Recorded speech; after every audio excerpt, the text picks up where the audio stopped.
Let me guide you through an incredible dark and ruthless tale of how a daring thief managed to fleece Hollywood stars. We'll trace his trajectory from his first lies to his thirst for wealth and glory. Get ready for a suspenseful adventure as we embark on the incredible odyssey of Christophe Rocancourt.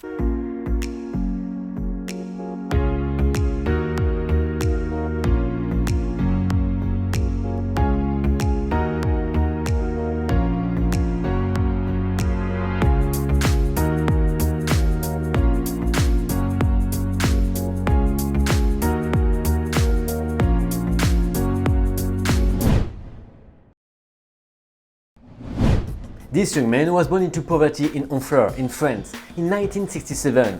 Today, he is 56 years old. The kind of useless parents he had, who had trouble taking care of themselves, let alone a child. His parents, Annick Villers, 17, and Daniel Rocancourt, about 10 years her senior, married, and months later Christophe was born. Later, when Christophe's sister was born in 1968, they lived in the same place that 8 miles. For the fan of Eminem, you have already got it, in a mobile home in Bec-Loin, and were quite happy for a while. Christophe's father left the small family to earn better money in Belgium. He was a house painter, a failed boxer, and unfortunately, an alcoholic. To add of this complicated situation, the mother, Annick, often lonely and broke, soon returned to her old profession, which is the oldest job of the world, working with her sister, obviously a family affair, as a prostitute. She often left the children home alone. The third child, a girl, was born in 1969, but died tragically soon after. This and fears of Annick's infidelity, or rather one could say his career choice, gave Daniel the excuse he needed to leave for good. He would not see Christophe again for 3 years. Annick and the children moved into our parents' small house. In the summer, the small 2-room house was tolerable, but in the winter, the lack of running water and electricity made it almost unbearable.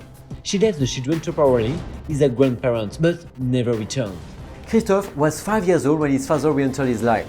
After a failed relationship with his mother's sister, who adored the children, his father's next girlfriend rejected them out of hand. With the grandparents unwilling or unable to continue their care, Daniel left Christophe and his little sister at the Saint-Germain village orphanage in October 1976. Daniel did not give up alcohol easily and died drunk and blind in a snowdrift not far from Lisieux Cathedral in 1991. A bright child, Christophe was less interested in schoolwork than in exchanging toys with the other children or testing the limits of the local gendarmerie. In 1978, when he was 11 only, he confessed to vandalizing a local house and stealing fruit from the garden. But whenever he got in trouble, he could charm his way out of it. He was always a bit of a talker, you know. Recalls his former counselor Patrick Enoy.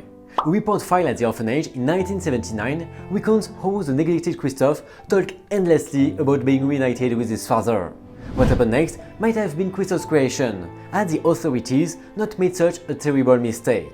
Sometime later, Christophe was adopted by what can only be described as a wrong family. For a boy with such a troubled childhood, placing him with a strong disciplinarian might have seemed like a good idea. A new father with a military background who could give him firm guidelines for life. But of course, it was too late for that kind of upbringing. Christophe had been raising himself and making his own rules for years. His uncle Joel told Christophe's father at the time, "If this were my son, I would never let him go with that man." Christophe kept trying to run away from his new family. As soon as he turned 18 in 1985, he fled to Paris, telling his uncle that he would come back a great man. In Paris, Christophe decided he needed more than a change of scenery.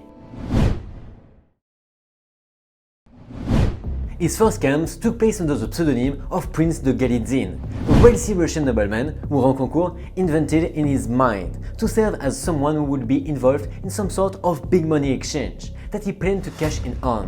After a few small scams involving forgeries and petty theft, Rocancourt hit it big. When using the Russian alias, he managed to forge the deed to a building in central Paris and sell it for $1.4 million. He did not get 1.4, but 500k, which correspond to the first payment, then disappeared. Upon arriving in Los Angeles, he invented several aliases, including movie producer, boxing promoter, venture capitalist, Oscar de la Renta's wealthy nephew, and even Sophia Loren's son. He quickly began mingling with the city's high rollers, frequenting the favorite ends of Hollywood celebrities, strategically displaying his money so that important people could witness his wealth, telling tales of his ambitious investment plans to anyone who would listen. With a natural charm that could win over even the most cynic skepticals, he soon had Hollywood's elite eating out of his hand. He threw lavish parties and so impressed his guests with stories of how he made money and how he was about to make a lot more. That they threw money at him and begged him to invest their money in them. He duly took the money, promising great returns that, of course, never materialized. As the money came in, so did friends and high-profile relationships. He befriended Jean-Claude Van Damme and convinced him to work on a movie with him, which apparently never happened. And he also lived with Mickey Rourke for a while, before starting a relationship with Playboy model Pierre Reyes. The couple even got married and had a son named Zeus. At the same time, however, Christophe had an affair with another Playboy model, Rhonda Riddle, telling her he was the son of a rich French countess. He stayed in the presidential suites of the best hotels, racked up huge bills but always overday paying, claiming there was a problem with his card or a mix-up with the bank. The lies were so brazen that no one dared question him. And anyway, if the authorities ever caught up with him and forced him to pay for something, he had the money because he was getting so much from people who asked him to invest it for them. Life was good to him. Now a multimillionaire with a dazzling wife and an equally dazzling mistress, he was living the Hollywood dream. But the foundation of his wealth was far from secure, and as unpaid hotel bills paid up and lenders and long-term investors began demanding their money back, his finances came under scrutiny. In 1997, after a series of complaints about unpaid bills and unreturned investments, police raided Christophe's hotel suite. They found a gold Rolex, an unregistered .38 caliber pistol, a diary with the initials CR, an autographed photograph of Michael Jackson, a fake private jet lease, and a genuine US passport with Christophe Rocancourt's name on it, who, it turned out, had bribed the passport office to get it, but it was a real, so in a way, he managed to get the US nationality. Of course, he knew he was under investigation, and just before the raid, he had embarked on a luxurious tour of Asia with a friend he had met in Los Angeles named Charles Glenn. The pair visited the finest hotels and restaurants in Bangkok, Hong Kong, Jakarta and Shanghai, flying first class and being driven from place to place in private limousines.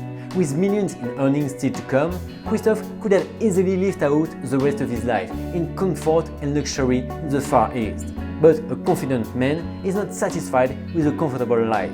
We always want more. Surprisingly, Rocancourt decided to return to Los Angeles, even calling the detective assigned to his case to let him know he was coming back and saying, "If you arrest me, I'm going to take off and flee the country anyway." And that's exactly what happened, as he was arrested for illegal possession of firearms, posted his $45,000 bail and disappeared. For most people, this would be the wake-up call to abandon a life of crime and remain invisible for the rest of their days. But Christophe is not most people, and unable to resist the bright lights of America, he next appeared in New York in 2000. Now using the alias Christopher Rockefeller, yes, as in the member of the fictional French branch of the wealthy American family, Christophe rented a hotel suite in the exclusive Hamptons area of Long Island for $15,000 a week. Following his Los Angeles model, the Swindler would host lavish dinners, where he would confidently tell people about his grand plans to turn their 50k or 100k investment into millions. The scam that once worked so well was working again. Christophe was soon winning millions from hopeful investors looking to make a quick buck. But maybe people in New York were a little more savvy than those in Los Angeles, or maybe Christophe was just getting sloppy, but after only a few months in the game, he was busted in the Hamptons for yet another unpaid hotel bill. Fortunately for the man, the police did not take his fingerprints in a nationwide search, so unaware of his criminal history in Los Angeles, they reset his bail to $45,000, which Christopher duly paid and fled the country.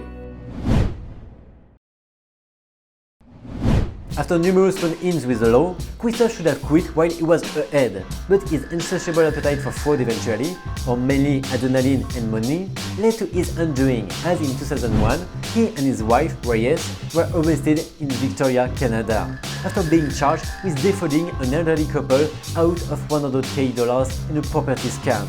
he pleaded guilty to defrauding the couple, Los Angeles charges of illegal possession of firearms and bribery of passport officials, and New York fraud charges. At his 2002 sentencing, he was ordered to serve 5 years in prison and repay $1.2 million in damages to his victims. Reyes denied any knowledge of the scams and was released without punishment. Despite being caught, prison did not stop Christophe from making money, as he wrote a best-selling autobiography, I, Christophe Rocancourt, orphan playboy prisoner, in which he claimed to have earned more than $40 million as a result of his various scams over the years. After his release in 2007, he began dating former Miss Fun Sonia Roland, with whom he had a daughter. He was also spotted on the red carpet at the Cannes Film Festival with Naomi Campbell. It seemed that his notoriety as a con man had only served to help him. It is not known exactly how many or how much he received from his fraud. The figure would be between 28 and 40 million euros. However, his legal representative, Jérôme Boursicant, generously offered to pay 20 euros a month for the next 2,000 years. First man who is still accused of past fraud, who is celebrity in his country from prison and who has published 5 books. Receives offers from Hollywood to bring his extraordinary existence to the screen. He has been a Rockefeller, a De Laurentiis, and a Lorraine, a boxing and a Formula 1 champion, a millionaire, an heir, and a count. The last word from Christophe Rocancourt. I seem to sleep, to doze, and this is when those around me make their biggest mistake. They relax their vigilance, and this is when I am the most dangerous. The case is still ongoing, but if his story is anything to go by, we expect to see Christophe Rocancourt at the head of an exclusive private table, sipping champagne sooner rather than later. Cheers! I hope you liked this video, even a bit different from usual. Let me know in the comments if you liked it, or if you want me to be more focused on specific cases about this character or another one, or maybe some other crimes or anything else. I think it's always interesting to see this kind of characters. So in any case, see you next Friday for another video. Bye bye!